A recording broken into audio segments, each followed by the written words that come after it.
오늘 보실 하나님의 말씀은 창세기 21장 1절부터 7절 말씀 보겠습니다. 창세기 21장 1절부터 7절 개인 조금만 내려주세요.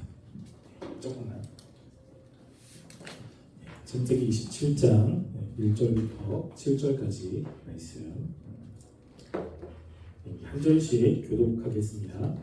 여호와께서 말씀하신 대로 사라를 돌보셨고 여호와께서 말씀하신 대로 사라에게 행하셨으므로 사라가 임신하고 하나님이 말씀하신 시기가 되어 노년에 아브라함에게 아들을 낳으니 아브라함이 그에게 태어난 아들 곧 사라가 자기에게 낳은 아들을 이름하여 이삭이라 하였고 그 아들 이삭이 난 지 8일 만에 그가 하나님이 명령하신 대로 할 일을 행하였더라. 아브라함이 그의 아들 이삭이 그에게 태어날 때에 백세라.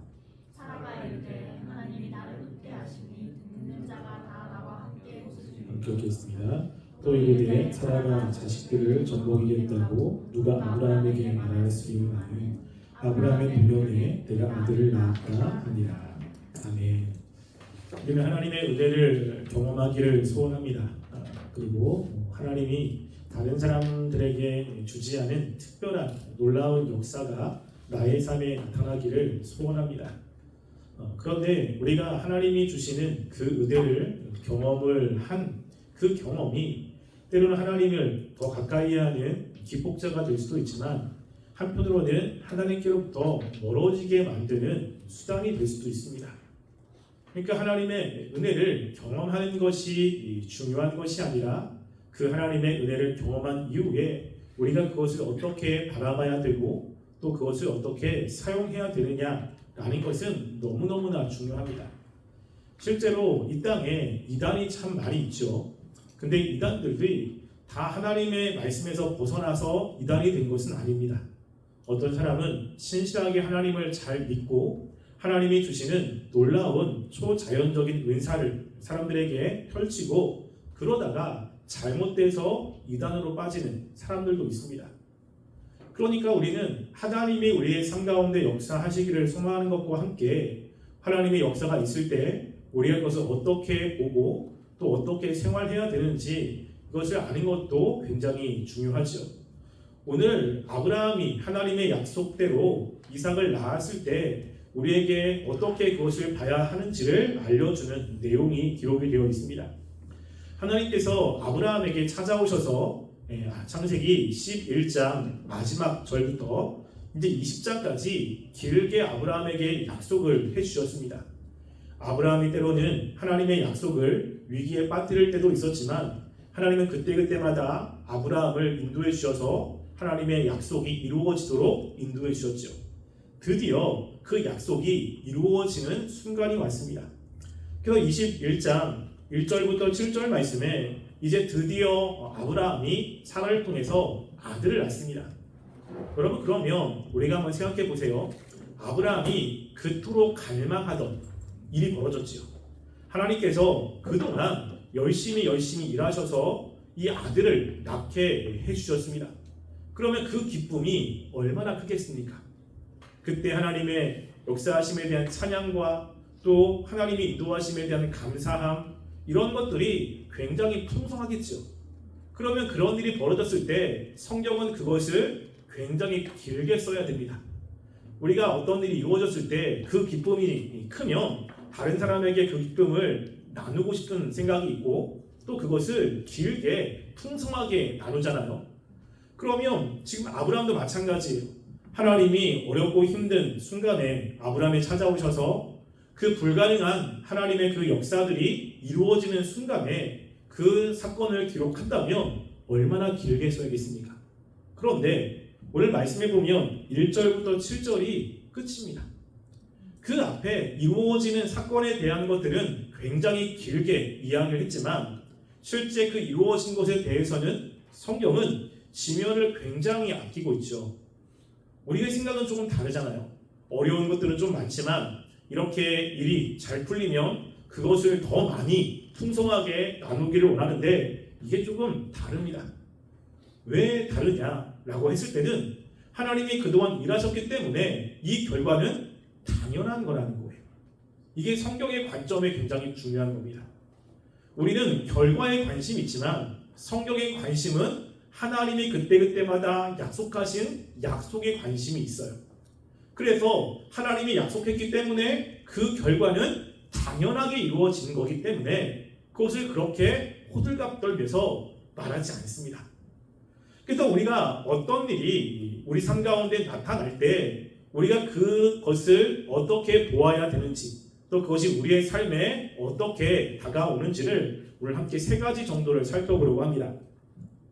첫 번째는요, 굉장히 중요한 건데, 우리가 어떤 일이 벌어졌을 때 눈에 보이는 현상이 아닌 그 배후의 하나님께 눈을 집중해야 됩니다. 이건 굉장히 중요하거든요.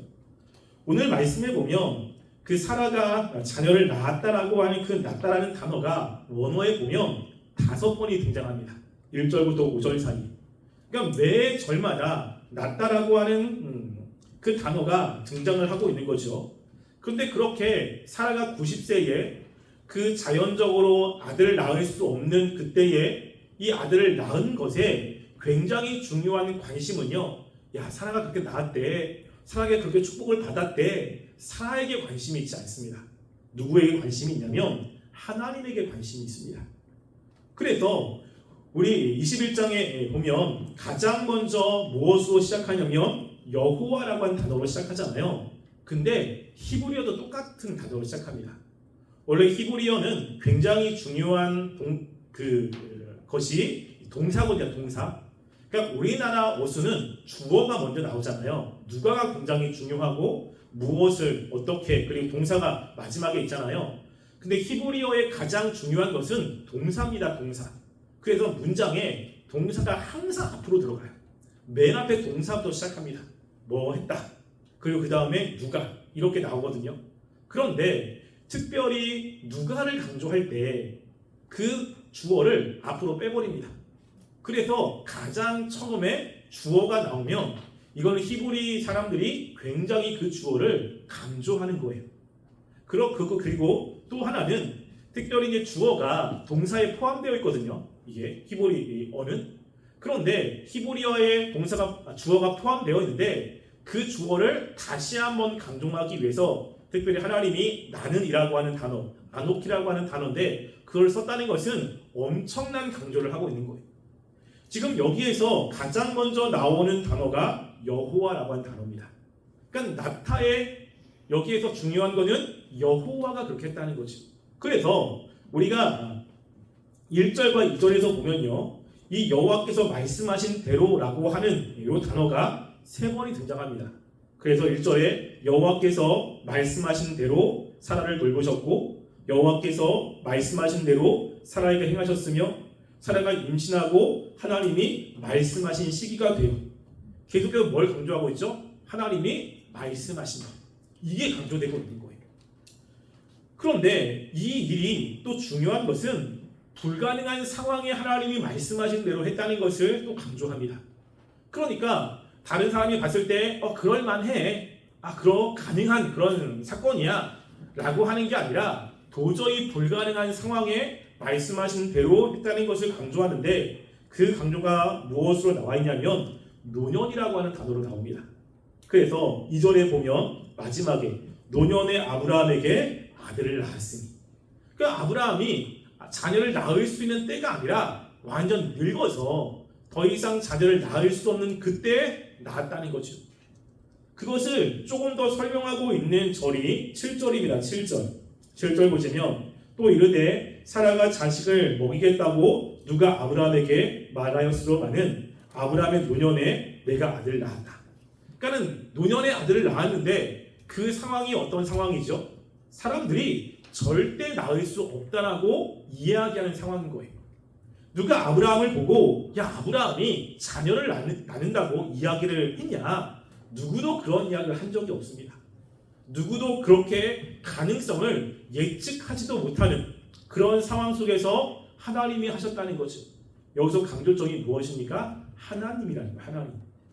그래서 성경은 어떤 일이 일어날 때 강조를 그 사람이 무엇을 했냐, 에 강조점이 있지 않습니다. 누구에게 강조점이 있죠? 하나님께 강조점이 있습니다. 하나님께. 그래서 우리가 성경에서도 마찬가지예요. 성경에서 여러 가지 기적과 여러 가지 이적들을 경험하고 그리고 큰 일을 했을 때 우리는 그 사람 정말로 본받을 만하다. 아브라함 그리고 다윗 그 사람 너무 대단하다 라고 생각해서 그 사람처럼 하려고 하는 우리의 모습이 있습니다.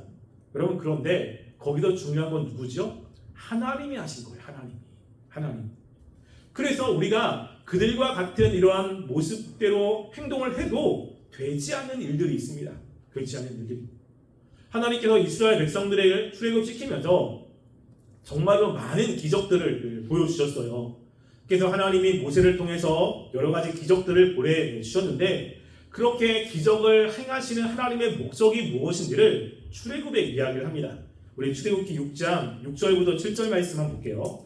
출애굽기 6장 6절부터 7절 말씀 함께 읽어보겠습니다. 시작. 그러므로 이스라엘 자손에게 말하기를 나는 여호와라.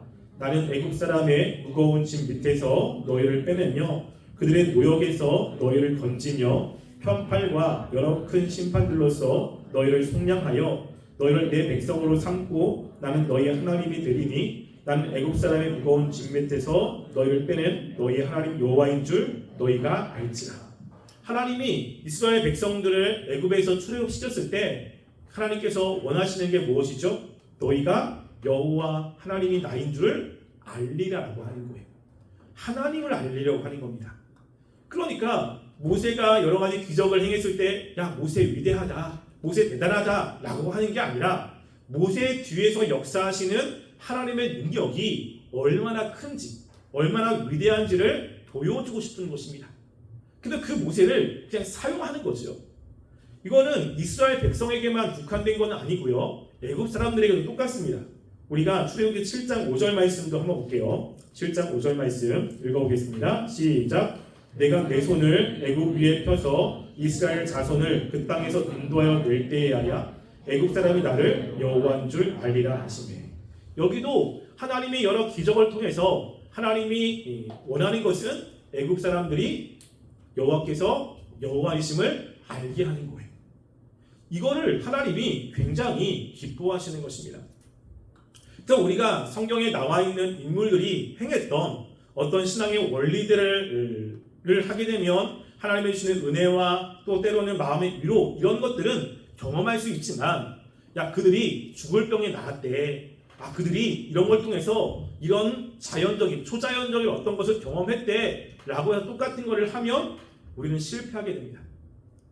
우리가 구약에 보면 특별히 사람들이 굉장히 위대하게 보는 사람이 몇 사람이 있거든요. 근데 그 중에 한 명이 모세고 그리고 또 한 명이 누구냐면 이스라엘 역사에 어떤 판도를 바꾼 사람이 있습니다. 그 사람의 이름은 엘리야예요. 엘리야. 여러분, 엘리야 보면 갈멜산의 기도도 굉장히 유명하지만 또 하나가 뭐가 있냐면요, 3년 6개월 동안 비가 내리지 않았는데 엘리야의 기도로 비가 내렸잖아요. 그래서 3년 6개월 동안 비가 한 방울도 내리지 않았다라고 하면 난리가 납니다. 우리나라도 기근이 생기면 큰일 나거든요. 그래서 농작물도 다 죽고 그러면 정부에서 난리가 납니다. 근데 우리는 하나님께서 엘리야의 기도에 응답하셔서 비를 내려준 것처럼 생각이 되죠. 그래서 어떻게 하냐면 우리가 열심히 기도하면 하나님께서 엘리야에게 내려주신 것처럼 우리에게도 그런 것들을 주신다라고 이야기를 합니다. 또 열심히 기도하자라고 하죠. 어떤 면에서는 틀린 말이 아닙니다. 여러분, 그런데 엘리야의 기도 때문에 하나님이 비를 내려주신 게 아니에요. 우리가 열왕기상 한번 말씀 볼게요. 열왕기상 18장 1절 말씀 한번 보겠습니다. 시작. 많은 날이 지나고 제3년에 여호와의 말씀이 엘리야에게 임하여 이르시되 너는 가서 아합에게 보이라. 내가 비를 지면에 내리리라. 아멘. 그러니까 비가 내리기 전에 어떤 일이 벌어졌죠? 하나님의 말씀이 있었어요. 3년 6개월이 지나고 엘리야에게 찾아오셔서 이제 됐다. 너가 너의 모습을 아합에게 보여라. 그리고 내가 지면에 비를 내려줄 거야 라고 이야기를 한 거예요. 그 말씀을 엘리야에게 믿고 순종한 거거든요. 그래서 아합에게 가면 죽을 수도 있지만 하나님께서 자신에게 말씀하신 그 말씀을 믿고 담대하게 순종했고, 그리고 눈에 보일 때는 비가 올 것 같지 않지만 이 엘리야가 하나님의 비를 주신다는 말씀을 믿고 기도를 한 거예요. 그래서 한 번 기도했는데 비가 안 내리는 거죠. 그런데 몇 번 기도하죠? 7번 기도하거든요. 왜 7번 기도했겠습니까? 열심히 기도하면 하나님이 들어주시니까, 내가 안 되는 것도 열심히 하나님께 간구하고 하나님께 조르면 하나님이 내 기도에 응답하셔서 그의 계획을 바꾸셨기 때문에 기도에 응답해 주신 겁니까? 아니에요. 이것 때문에 그래요. 하나님이 약속했습니다. 내가 비를 내려주겠다. 그 약속을 붙잡고 하나님의 말씀을 붙잡고 하나님께 기도한 겁니다. 그래서 우리가 여기서도 중요한 것이 무엇이죠? 하나님의 약속인 거예요. 불가능을 가능케 하시는 하나님이 지금 여기서 두드러지고 있습니다. 우리가 누군가가 어떠한 경험을 했을 때, 야, 저 사람 대단하다. 저 사람이 한 것처럼 나도 한번 해볼까? 나도 특별 새벽 기도 한번 해보고, 나도 무엇인가 작정 한번 해보고, 그리고 소원도 한번 해보고, 이러면 하나님이 나의 삶 가운데 무엇인가 역사하지 않을까? 라고 해서 해보면 안 됩니다. 이걸 하나님께서 그 방법 때문에 하신 것이 아니라 무엇 때문에 하시냐면 하나님의 계획 때문에 하신 거예요. 하나님이 그 사람에게 그것이 필요하기 때문에 하신 것이지 어떠한 방법이나 수단 때문에 하는 것은 아니라는 것입니다. 그때 우리가 그런 어려움 속에서 그 모든 것들을 이루시는 하나님을 보셔야 돼요. 그래서 나도 그런 방법이 아니지만, 그리고 하나님을 바라보고 하나님을 의지하면 하나님도 나의 삶 가운데 역사하실 때가 분명히 있다는 것입니다. 또 두 번째가 그거예요. 뭐냐면요, 하나님이 이루시는 때가 있습니다. 이거 굉장히 중요합니다. 여기에서도 그 때를 중요하게 이야기를 하거든요. 2절 보시면 사라가 임신하고 하나님이 말씀하신 시기가 돼요. 언제 하나님이 자녀를 주었죠? 하나님이 말씀하신 시기가 있습니다. 시기. 그 시기는 아브라함에게 말씀한 이후로 25년이라고 하는 시간이 지난 후에요. 아브라함 100세인 거죠. 그래서 우리는 이거를 생각하셔야 돼요. 하나님이 우리에게 말씀하시고 하나님이 우리 삶과 역사하실 때 때가 있습니다. 때가. 근데 그 때는 다 달라요. 사람마다. 하나님의 때에 하나님이 역사를 하신다는 것을 기억하셔야 돼요. 여러분, 예수님이 이 땅에 오신 것도 마찬가지입니다. 예수님의 약속을 하나님이 창세기 3장에 약속했어요. 3장이. 그리고 이사야 때 하나님의 그 메시아에 대해서 정말로 많이 이야기를 했습니다. 근데 예수님이 언제 오셨죠? 그 이후로 짧게 보면 4,000년 후에 오셨어요. 우리가 볼 때는 야, 너무 길다 라는 생각할 수 있지만 성경은 뭐라고 이야기하냐면요, 우리 갈라디아서 4장 4절 말씀 함께 읽어볼게요. 갈라디아 4장 4절 말씀 읽겠습니다. 시작. 때가 참에 하나님이 그 아들을 보내사 여자에게서 나게 하시고 율법 아래에 나게 하신 것을. 여기 보면요, 때가 찼어요. 때가 채워진 거지. 이때는 하나님의 때입니다. 하나님의 때가 되어서 하나님이 그 아들을 여자에게서 나게 했습니다.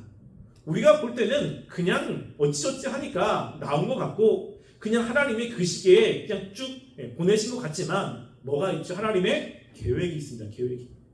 우리도 어떤 일을 하게 되면 계획이 있잖아요. 어떻게 할지. 그리고 그 계획대로 움직입니다. 하나님도 마찬가지. 예수님을 보낼 때 하나님이 생각하신 때가 있습니다. 그 때가 이 시대에 이루어진 거예요. 예수님이 어느 때 태어나셨냐면 로마의 박해 때 태어나셨잖아요. 이스라엘 백성의 주권을 잃어버리고 로마의 통치 가운데 있을 때 예수님이 탄생하셨습니다. 아니, 그냥 이스라엘 백성들이 주권을 가지고 있을 때 태어나시면 더 좋을 것 같은데 왜 이스라엘이 이 로마의 통치 가운데 로마가 세계를 제패했을 때 예수님이 태어나셨을까? 하나님의 계획이 있습니다.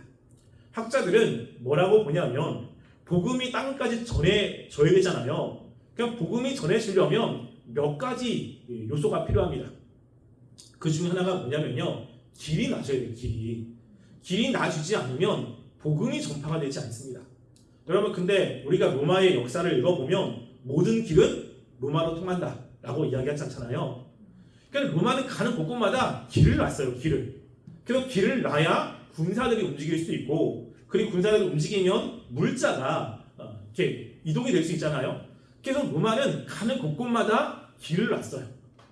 그들은 자신들의 이익을 위해서, 자신들의 편의를 위해서 길을 놓은 것 같지만 하나님이 그 길을 사용하셔서 실제 바울이 그 길을 통해서 복음의 여행을, 전도 여행을 떠납니다. 굉장히 중요한 길로. 그래서 사도 바울이 갔던 그 지역들은 바로 그 로마가 깔았던 길 가운데 유명한 도시들을 대부분 지나갑니다. 빌립보도, 데살로니가도 그렇고, 그 라오디게아도 그렇고, 굉장히 중요하고 큰 도시들이 다 그 길 위에 있어요.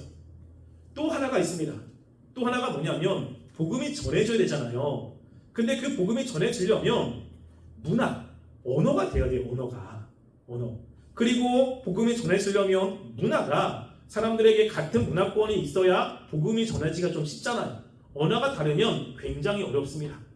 근데 이 로마라고 하는 나라가 자신들이 세계를 제패했지만 문화는 헬라 문화를 가지고 있어요. 헬라 문화를. 그래서 로마의 문화가 아니라 헬라 문화를 가지고 그 나라를 정복했거든요. 복음이 전해졌던 그 소아시아나 그리고 유럽이 전부 다 그 당시 헬라 문화를 가지고 있었습니다. 사도 바울도 어렸을 때부터 헬라 문화권에서 자랐고 그것을 다른 사람들에게 전하는데 굉장히 중요하게 사용했던 거거든요. 그러니까 하나님께서 복음이 땅끝까지 전해져야 되는데 그 당시에 로마가 그 이스라엘을 정복하게 했고 로마가 가는 곳곳마다 이 길을 깔게 하셨고 그리고 그 문화가 이제 많은 사람들에게 전파되는 것을 통해서 이제 예수님이 태어나게 하시는 때를 정하셨다는 겁니다. 그러니까 우리는 하나님께서 우리의 삶에 빨리빨리 무엇인가를 해주기를 굉장히 원하죠. 여러분 근데 빨리 하면 탈이 납니다. 여러분 중국 속담에 중국의 이야기에 이런 이야기가 있어요. 뭐냐면요. 어떤 사람이 논에다가 모를 심었습니다. 그러니까 내 논에만 모가 심힌 것이 아니라 옆에 사람 논에도 모가 심혔어요. 아침에 일어나서 보니까 내 모는 조금 자란 것 같고 옆에 사람의 모는 많이 자란 것 같아요. 그래서 사람들이 봤을 때 내가 게으르다고 뭐라고 할 것 같아서 이 사람 모보다 내 모가 더 자라게끔 자기의 모를 조금씩 뺐습니다. 딱 보니까 내 모가 조금 더 자란 거예요. 흡족했습니다. 그 다음날 또 가니까 이상하게 옆에 모가 더 자란 거예요. 그래서 그날도 자기의 모를 조금씩 더 뺐어요. 며칠 지난 다음에 어떻게 됐을까요? 모가 다 죽었어요. 뿌리가 깊게 내려야 되는데 뽑으니까 뿌리가 땅속으로 깊게 박힐 수가 없는 거죠. 그러다 보니까 물도 제대로 흡수가 안 되고 그리고 그 뿌리가 깊게 박히지 않았기 때문에 그 모가 한순간에 다 죽었습니다. 지금 눈에 보일 때는 내 모가 조금 덜 자란 것 같지만 뿌리가 깊게 내려지면 어느 순간에 튼튼하게 자랄 수 있거든요. 여러분 대나무가 자라는 것 아시죠? 여러분 대나무는 그냥 심은다고 해서 바로 자라지 않습니다. 대나무는 뿌리를 길게 그리고 넓게 먼저 내린 다음에 그리고 일순간에 올라오기 시작하거든요. 그러니까 대나무를 심어도 어느 순간까지는 대나무 싹이 하나도 안 올라와요. 이게 죽은 것 같아요. 왜 안 올라오지? 왜 안 되지? 라고 하는데 어느 순간 대나무 순이 올라오기 시작하면 삽시간에 모든 영역에서 한 번에 올라옵니다. 때가 있습니다. 때가. 우리가 주님을 믿고 열심히 신앙생활 할 때 어렵고 힘들어서 주님을 나는 믿지 못할 때가 있을 수도 있습니다. 하나님이 나에게 관심이 없고 나를 힘들게 만든다고 생각할 때가 있습니다. 그런데 하나님이 여러분 각자마다 가지고 계신 하나님의 계획들이 분명히 있습니다. 그리고 하나님은 그때에 맞춰 여러분의 삶을 인도해 갈 겁니다. 그래서 우리가 성경에 이것을 굉장히 많이 볼 수 있잖아요. 그 중에 하나가 누구죠? 다윗도 그래요. 다윗. 그리고 요셉도 그렇습니다. 다윗과 요셉 하나님께서 꿈을 주셨는데 그 꿈이 꿈 이후로 이루어질 것 같지 않은 거예요.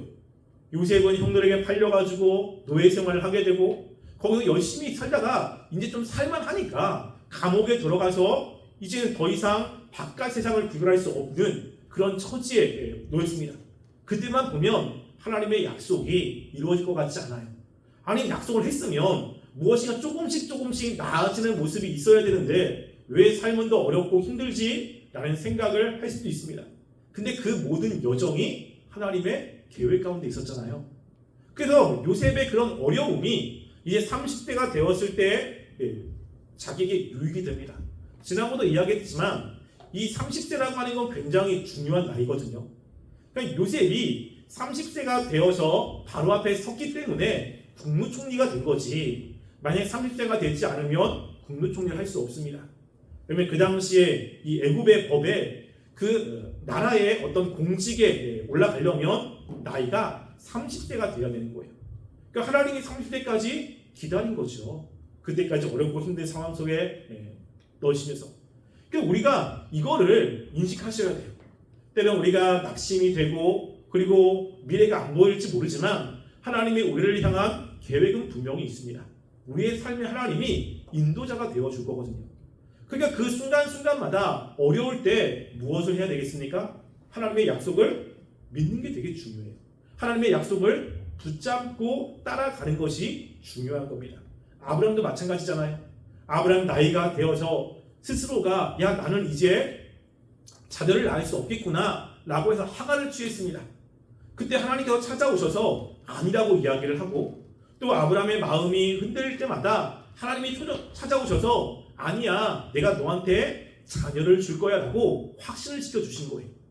그 확신의 결과가 하나님의 때에 이삭이 태어난 겁니다. 우리도 마찬가지예요. 어렵고 힘들 때 때로는 하나님의 약속이 나를 향한 계획이 눈에 보이지 않을 때가 있습니다. 상황이 막막하고 어떻게 해야 할지 모르는 때가 있어요. 그때 우리는 생각하셔야 돼요. 성경 안에 있는 하나님을 생각하셔서 하나님은 계획이 있습니다. 하나님은 나름대로 어려울 때도 하나님께서 우리의 삶에 하나님의 인도하심이 있습니다. 제가 이제 다음 주 주일날 1, 2부 설교를 할 거거든요. 제가 지금 하고 있는 주제가 시편 23편인데 다음 주 시편 내용이 뭐냐면요. 내가 사망의 음침한 골짜기로 다닐지라도 예요. 다윗의 삶에 음침한 골짜기가 있습니다. 근데 뭐라고 이야기냐면 해를 두려워하지 않는다. 그 음침한 골짜기에서 내가 죽을 것 그리고 일이 잘 안 되는 것 이런 걸 두려워하지 않습니다. 그 이유가 뭐냐면 주께서 나와 함께하기 때문입니다. 그러니까 나의 삶에 하나님이 함께 하시는 것만 확인할 수 있다면 결과는 자연스럽게 오는 겁니다. 하나님의 함께 하심이 없기 때문에 문제가 되는 거지 하나님이 함께 한다면 소망이 있고 그리고 미래를 우리가 밝게 볼 수 있는 거죠. 그럼 그 하나님의 함께 하심을 우리는 어떻게 알 수 있습니까? 말씀에 대한 깨달음, 하나님의 언약에 대한 확신, 그리고 내 마음속에 하나님이 찾아오셔서 말씀이 들려지게 하시고 확신을 갖게 하시는 것이 하나님이 함께 하시는 것입니다. 그래서 우리가 하나님의 때가 있다는 것을 잃어버리면 안 돼요. 자꾸만 내 생각으로 내 능력으로 이제는 안 돼. 이게 끝인 거야. 나는 더 이상 어떻게 할 수 없어. 아무리 내가 능력이 많아도 이 상황을 극복할 수 없어라고 생각합니까? 하나님은 우리보다 훨씬 더 능력이 많으십니다. 하나님은 그 모든 것들을 다 바꿀 수 있는 힘이 있습니다. 그 하나님이 우리의 삶을 이끌어 가시는 것입니다. 그래서 하나님의 역사가 일어날 때 어떤 일이 벌어지느냐라고 하는 거죠. 그래서 세 번째는 하나님이 이제 우리의 삶 가운데 역사할 때 힘들고 어려웠지만 역사가 일어날 때 우리 삶에 기쁨이 넘치게 됩니다. 기쁨이. 그래서 지금 하나님의 은혜를 경험한 그 사라가 이야기를 하고 있는 거거든요. 6절 보시면 사라가 이렇게 이야기합니다. 사라가 이르되 하나님이 나를 웃게 하시니 듣는 자가 다 나와 함께 웃으리로다 라고 이야기하죠. 무엇이 강조되고 있죠? 웃음이 강조되고 있습니다. 그리고 태어난 아들의 이름이 이삭이죠. 이삭이라고 하는 이름의 뜻은 웃음이라는 뜻이에요. 그러니까 지금 여기서 전부 다 뭐죠? 웃음이 있는 거예요. 웃음이.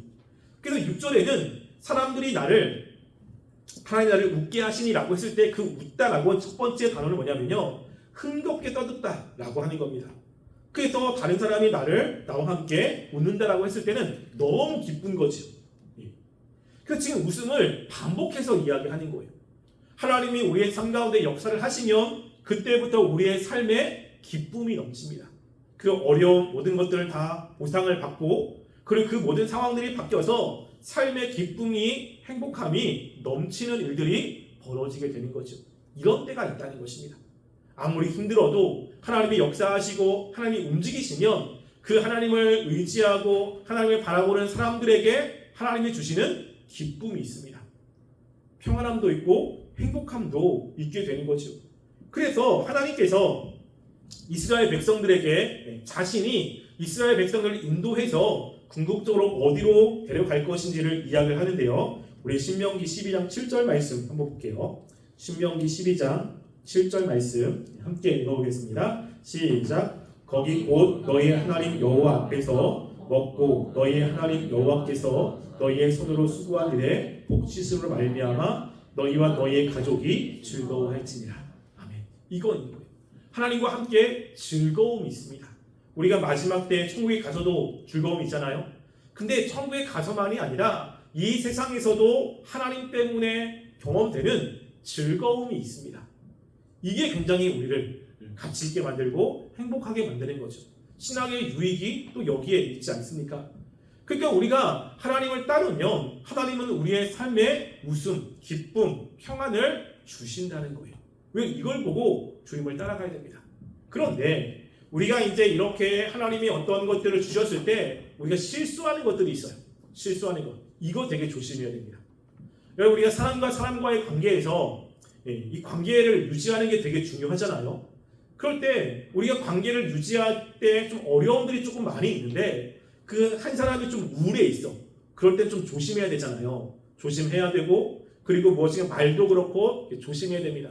그런데 우울할 때만 조심하면 안 되고요. 또 다른 때가 있어요. 여러분 이거를 많이 잃어버리거든요. 어떨 때면 기분이 너무 좋을 때도 조심하셔야 돼요. 네, 기분이 너무 좋을 때. 그러니까 기분이 너무 좋을 때는 기분 좋은 사람이 없대서 뭐가 없냐면요. 이 거리가 없어요. 거리가. 내가 기분 좋으니까 상대방이 기분이 좋은 거예요. 그래서 때로는 하지 말아야 될 말도 하고 내가 그 사람의 건드리지 말아야 될 것들을 건드리면서 그냥 자기 기분 좋으니까 그냥 기분 좋게 이야기합니다. 그럼 상대방이 거기서 상처를 받게 돼요. 그래서 우리가 다른 사람과 관계 속에서 내가 기분이 좋을 때 내가 무엇인가 상황이 좋을 때 다른 사람에게 얘기하는 것을 조금 조심할 필요가 있습니다. 여러분 이것은 하나님과의 관계도 마찬가지예요. 아브라함은 지금 너무 기뻐요. 너무 즐겁습니다. 그런데 이런 기쁨 속에서 아브라함은 실수하지 않았는데 뭘 실수하지 않았냐면요. 우리 4절 말씀을 볼까요? 4절 말씀 읽겠습니다. 시작. 그 아들 이삭이 난 지 8일 만에 그가 하나님의 명령하신 대로 할례를 행하였더라. 뭘 했죠? 할례를 행했어요. 야 하나님이 은혜 주셨으니까 아 됐어. 하나님이 지금 이렇게 했으니까 끝나는 거야. 야 너무 좋다. 그냥 그렇게 즐기고 그리고 그것 때문에 기뻐할 수 있습니다. 근데 아브라함은 8일 만에 할례를 행했어요. 여러분 8일 정도 되면 아이는 굉장히 약하거든요. 여러분 8일 정도 되면 이 지수는 알겠는데 이 손 안에 이렇게 들어가요. 이게. 근데 그 아이에게 할례를 행한다고 칼을 대서 표피를 자른다고 생각해 보세요. 그 조그만 얘기가. 우리 사랑이는 인큐베이터에 들어갔거든요. 인큐베이터에 들어가자마자 온몸에 주사를 다 꽂았어요. 그래서 제가 이렇게 한번 이렇게 봤는데 그 손에다가 주사가 큰 게 다 꽂혀 있는 거예요. 너무 마음이 아프더라고. 야, 저 애기가 혈관이 어디 있다고 찾아가지고 그 큰 주사를 꽂아서 놀까. 여러분 근데 100세에 낳은 아이잖아요. 100세에. 그럼 얼마나 예쁘겠습니까? 안 다치게 하려고 상처내지 않게 하려고 되게 애를 썼는데 하나님이 8일 만에 할례를 행하라고 한 거예요. 그러니까 이 아브라함은 하나님의 말씀에 따라서 사랑하는 자녀긴 하지만 그 할례를 행하고 있습니다. 하나님의 말씀을 지키고 있는 거죠. 우리도 하나님의 은혜가 충만하면 하나님의 주시는 축복들이 있으면 야 기도 조금 안 하면 어때? 뭐 괜찮아. 지금 하나님의 은혜가 충만하니까 내가 좀 신앙생활 조금 소홀히 하면 어때? 라는 마음이 들 수도 있습니다. 근데 이게 이제 문제가 되는 거예요. 그때는 그렇지만 그 조금씩 안 하는 것이 그 사람의 신앙을 흔들어 버리고 무엇인가 구멍을 내서 하나님과의 관계가 멀어지게 만드는 것입니다. 이거를 그때 조심하셔야 돼요. 어렵고 힘들 때는 그 어려움 때문에 하나님과의 관계가 떠날 수 있지만 어려움 때문에 더 하나님을 찾거든요. 근데 더 위기의 순간은 무엇인가 잘 될 때예요. 잘 되고 삶에 어려움이 없고 행복하면 하나님의 말씀을 무시할 수 있고 그 행복한 것 때문에 그 미래를 낙관하게 됩니다. 뭐 괜찮을 거야. 뭐 무슨 일이 있겠어. 지금도 이렇게 괜찮은데. 그런데 이게 이제 문제가 되고 있는 겁니다. 그래서 아브라함은 하나님이 주시는 그 축복으로 기쁜 삶을 살았지만 하나님이 말씀하시는 그 말씀을 저버리지 않았습니다. 그래서 8일 만에 이 아이에게 할례를 행했고 하나님의 뜻대로 순종하고 있는 아브라함의 모습을 보게 됩니다. 그래서 우리가 하나님이 우리의 삶 가운데 계획이 있습니다. 그래서 다른 사람들을 부러워하지 말고 그 사람들 가운데 역사하시는 하나님을 보시기 바랍니다. 그 사람들에게 역사했다면 내가 믿고 있는 하나님도 나의 삶에 역사할 때가 있습니다. 내가 힘들고 어렵다라고 하는 그 어려움을 다 극복하시고 그리고 그 어려움 속에서도 하나님이 주시는 축복이 임할 때가 분명히 있습니다. 그거를 바라보고 하나님을 의지하며 살아가시기 바라고요. 또 하나님의 은혜가 있어서 지금 어느 때보다 행복한 분 혹시 계십니까? 너무 기분 좋다. 야, 너무 괜찮아. 하나님과의 관계가 틀어지면 곧 찾아옵니다. 곧 어려움이. 지금 너무 좋다. 이게 그 순간에도 우리가 하나님을 계속해서 의지해야 돼요. 그래서 하나님의 은혜를 거두시면 그 다음부터 삶의 어려움이 찾아올 수 있습니다. 그러니까 그 순간에도 우리가 교만하거나 때를 말씀을 멀리하지 말고 하나님과 계속 끊임없는 관계 속에서 하나님의 은혜를 경험하며 살아가는 삶이 되기를 간절히 소원합니다. 기도하겠습니다. 우리가 이 시간 말씀을 생각하며 기도했으면 좋겠습니다. 우리가 성경을 통해서 살펴볼 수 있는 것처럼 우리의 삶의 놀라운 역사는 하나님이 주시는 겁니다. 우리가 얼마나 열심히 했느냐, 다른 사람도 얼마나 더 헌신했느냐 라는 것도 중요하지만 그것보다 더 중요한 것은 하나님의 뜻이 있기 때문에, 하나님의 계획이기 때문에, 하나님의 때이기 때문에 그때 주신 것입니다. 하나님이 우리를 향한 하나님의 계획이 분명히 있고 하나님이 역사하실 때가 있습니다. 그래서 그때까지 주님을 바라보며 신실하게 살게 하시고 또 하나님이 주시는 그 은혜를 경험할 때에도 주님이 말씀하신 말씀들을 외면하거나 소홀히 하지 않고 우리가 최선을 다하여 주님을 의지하며 살아갈 수 있도록 도와달라고 함께 기도하겠습니다. 사랑하는 우리가 이 시간 주 앞에 나아갑니다. 하나님, 우리가 또 하나님을 바라보며 살아가길 원합니다. 하나님께서는 모든 것이 가능하며 하나님의 계획 가운데 하나님이 모든 것들을 이루어 가십니다. 하나님, 그 하나님을 우리가 신실하게 바라보고 하나님을 의지하며 살아가는 삶이 되게 하여 주시옵소서.